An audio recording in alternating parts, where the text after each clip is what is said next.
रात के लगभग 11:45 बज रहे थे। बारिश लगातार तेज होती जा रही थी और रवि अपनी आखिरी डिलीवरी देकर घर लौट रहा था। यार, आज तो बहुत लेट हो गया। माँ भी परेशान हो रही होगी। बस यही बाकी था, मोबाइल की बैटरी भी खत्म हो गई।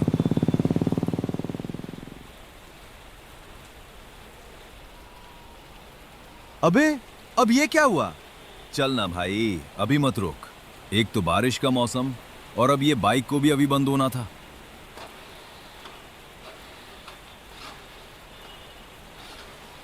साला, पेट्रोल भी है बाइक में। आज ही इसको बंद होना था क्या? ग्रेट, ना बैटरी, ना नेटवर्क, ना कोई आदमी। आज तो तू बुरा फंस गया बेटा रवि।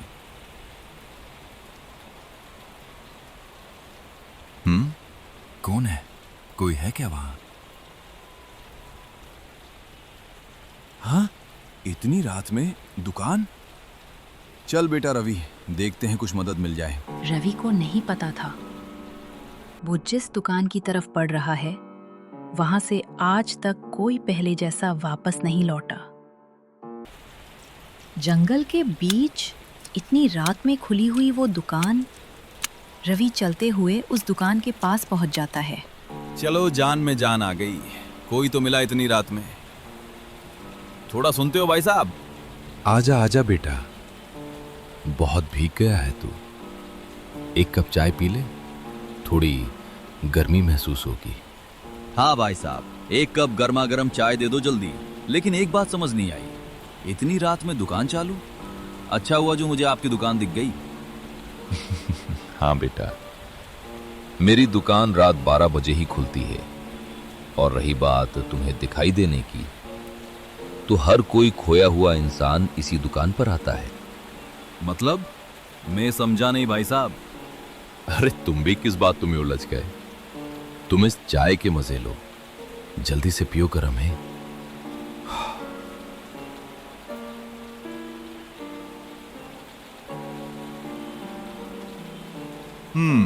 अच्छा भाई साहब, यहाँ आसपास कोई मैकेनिक मिलेगा क्या?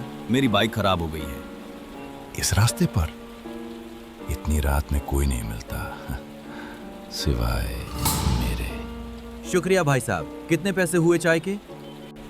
बेटा, यहाँ चाय पैसों से नहीं मिलती। हाँ, मेरे को समझा नहीं। हर चीज पैसों से नहीं खरीदी जाती बेटा। बड़ी अजीब दुकान है यार, और ये लोग भी कितने अजीब हैं। रवि को उस वक्त ये बातें अजीब जरूर लगी, लेकिन उसे बिल्कुल अंदाजा नहीं था कि वो बूढ़ा क्या बोल रहा था। वैसे मुझे तो लगा था कि यहाँ ग्राहक नहीं होंगे, पर यहाँ तो बैठने के लिए जगह ही नहीं है। हाँ, ऐसा नहीं है। यहाँ पर तो लोग बहुत दूर दूर से आते हैं। अच्छा, इतनी रात में? आपकी चाय में कोई जादू है क्या? जादू? अरे ऐसी कोई बात नहीं है बेटा, लेकिन बस लोग इस दुकान की तरफ खींचे चले आते हैं और उन्हें वापस जाने की भी जल्दी नहीं होती। अरे सुनते हो भाई साहब, क्या आपकी भी गाड़ी खराब हो गई है क्या? बड़े ही अजीब लोग हैं यार, बात भी नहीं कर रहे। ये लोग आपके जान पहचान वाले हैं क्या? ये लोग? रे बेटा, ये तो मेरे सालों पुराने ग्राहक हैं। तुमको रोज रात को यही मिलेंगे। लगता है बहुत देर हुई ये लोग इधर ही बैठे हैं। हाँ, बस यूं समझ लो कि सालों से यही है। अजीब बात है, चाय गर्म थी, गैस भी चालू है, फिर भी इतनी ठंड क्यों है यहाँ? कुछ जगह ऐसी होती हैं जिनका वातावरण बाहर के मौसम के कारण बदलता नहीं। चाय ठंडी होने से पहले पी ले बेटा। हर किसी को मेरी हाथ की चाय नसीब नहीं होती। रवि को लगा कि शायद वो बेवजह डर रहा है, लेकिन उस चाय का पहला घूंट उसकी जिंदगी हमेशा के लिए बदलने वाला था। रवि के मन में डर तो था, लेकिन ठंड, थकान और जिज्ञासा ने उसे चाय पीने पर मजबूर कर दिया। एक बात बोलूं, ये जगह मुझे बहुत ही अजीब सी लग रही है। अजीब जगह अक्सर जिंदगी बदल देती हैं। तो बताओ मेरे हाथ की चाय कैसी लगी तुम्हें? सच बताऊं तो इतनी अच्छी चाय मैंने कभी नहीं पी। ऐसा लग रहा है जैसे सारी थकान एकदम गायब हो गई। कल से तेरी किस्मत बदल जाएगी। कौन बोला ये? अभी आपने कुछ कहा क्या? मैं तो तुम्हारे सामने ही तो खड़ा हूं। नहीं, मुझे साफ साफ किसी की आवाज सुनाई दी। कुछ आवाजें सिर्फ उसी को सुनाई देती हैं जिसके लिए वे आती हैं। अजीब है, लेकिन सच में अब बिल्कुल थकान नहीं लग रही। मुझे लगता है अब मुझे चलना चाहिए। आज की रात याद रखना बेटे। जी भाई साहब, आज की रात में चाह कर भी नहीं भूल सकता। बताइए चाय के कितने पैसे हुए? पैसे जब समय आएगा कीमत अपने आप चुक जाएगी। आप भी ना भाई साहब, मजाक अच्छा कर लेते हैं। अब बहुत देर हो चुकी है, मुझे निकलना चाहिए। कल सुबह सब बदल जाएगा। रवि ने उस बात को मजाक समझकर अनदेखा कर दिया, लेकिन अगली सुबह उसकी किस्मत सचमुच बदलने वाली थी। अगली सुबह रवि की आंख खुली तो उसे लगा कि पिछली रात शायद सिर्फ एक अजीब अनुभव था, लेकिन कुछ ही घंटों में उसे समझ आ गया कि चाय वाले की बात सच थी। अरे, आज बड़ी जल्दी उठ गया रवि। कल इतनी देर कैसे हो गई बेटा? अरे माँ, कल रात आते वक्त रास्ते में बाइक खराब हो गई थी, इसलिए थोड़ी देर हो गई। अच्छा, तू ठीक से घर आ गया। बस मेरे लिए वही काफी है। वो सब छोड़ माँ, मुझे बता, अगर हमें एक साथ बहुत सारे पैसे मिल जाए तो तू क्या करेगी?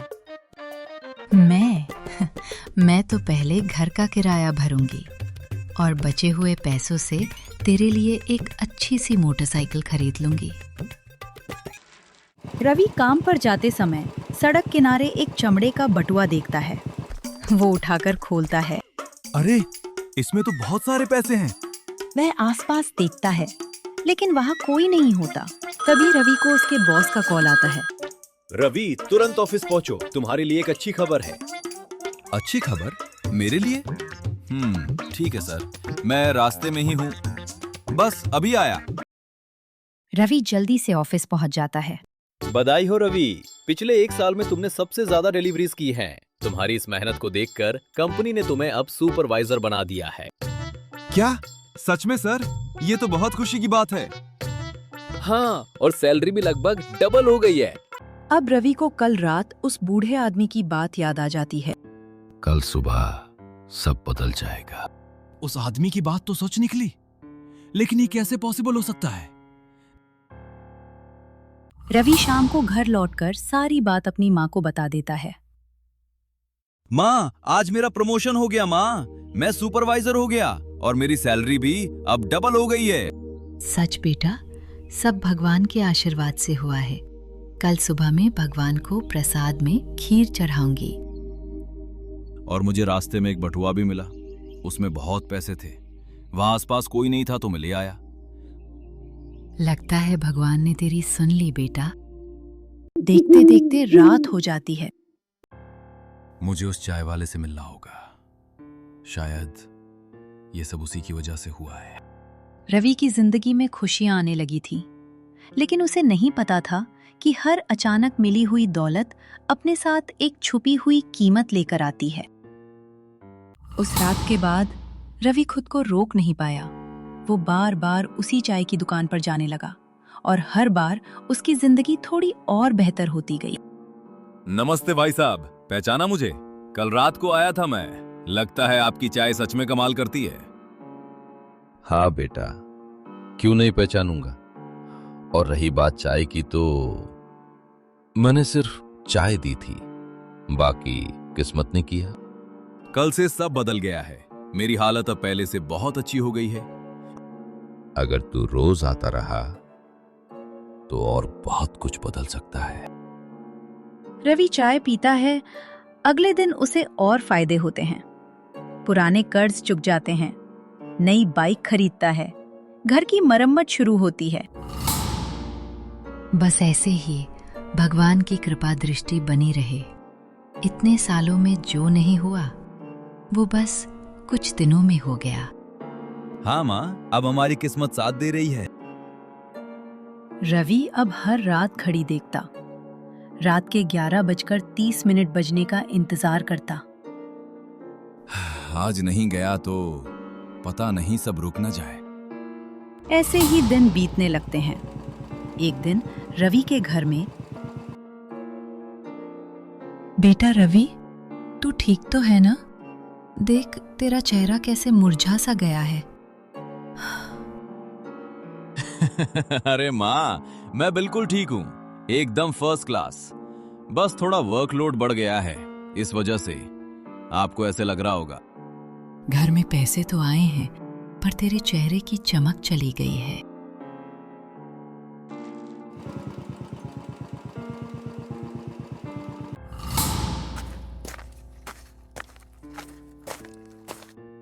पता नहीं क्यों भाई साहब, अब मुझे नींद कम आने लगी है। मैंने तुमसे पहले भी कहा था बेटा, हर बदलाव की एक कीमत होती है। आप ये बात बार बार क्यों कहते हैं? क्योंकि कुछ सौदे धीरे धीरे पूरे होते हैं। तुम्हें अभी ये बात समझने थोड़ी देर लगेगी। अगर इस चाय से मेरे घर वालों की जिंदगी बेहतर हो रही है तो कीमत जो भी हो मुझे मंजूर है। थोड़ा सोच कर बोल बेटा, तुम्हें तो पता भी नहीं कि बदले में तुम्हें क्या देना पड़ सकता है। मैंने सोच लिया है भाई साहब, अब अंजाम जो भी हो मैं उसके लिए तैयार हूं। जल्द ही हम में से एक आजाद हो जाएगा। ये क्या था? इतना भयानक सपना? अगले दिन रवि मार्केट में जाता है। उसकी नजर एक रद्दी वाले के दुकान में रखे एक पुराने अखबार पर जाती है। हाँ, ये क्या है? नहीं हो सकता। अब तक रवि ने सिर्फ किस्मत का बदला हुआ चेहरा देखा था, लेकिन अगले ही पल उसे उस दुकान का असली इतिहास पता चलने वाला था। आगे की कहानी जानने के लिए चैनल को अभी सब्सक्राइब करके रखें और बेल आइकन को प्रेस करें, जिससे कि आपको अगली कहानी का अपडेट मिल सके।